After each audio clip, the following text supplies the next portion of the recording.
அடுத்த 7 நாளைக்கு 20,000 பவுண்ட் மண்ணுக்கு அடியில பூமிக்குள்ள புதைஞ்சு கிடக்க போறேன். நான் செஞ்சதுலயே ரொம்ப பயங்கரமான விஷயம்னா அது இதுவாதான் இருக்கும். ஆல்ரைட், என் நேரம் முடிஞ்சிடுச்சு. என்ன உயிரோட புதைச்சிருங்க.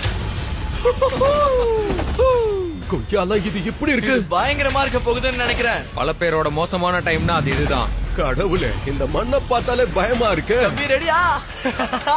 மண்ணை கொட்டுங்கடா. என்ன இது? அநேகமா நான் இந்த ரூஃபை பிடிச்சுக்கணும்னு நினைக்கிறேன்.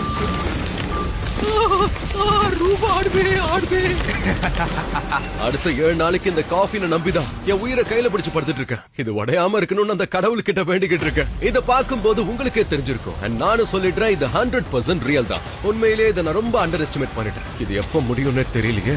And இப்போல இருந்து இந்த சேலஞ்ச் அபிஷியலா ஸ்டார்ட் ஆயிடுச்சு. அடுத்த 7 நாளைக்கு நான் இதுக்குள்ளேயே தான் இருக்க போறேன். என் பாய்ஸுக்கு என்ன மண்ணுல புதைக்கிறது உண்மையிலே கஷ்டமான வேலை தான். சேலஞ்சே இப்பதான் ஆரம்பிச்சிருக்கா, ஆனா அதுக்குள்ள வயித்து கலக்கிடுச்சு. ஒருவேளை இங்கே எப்படி சுசு போக முடியும்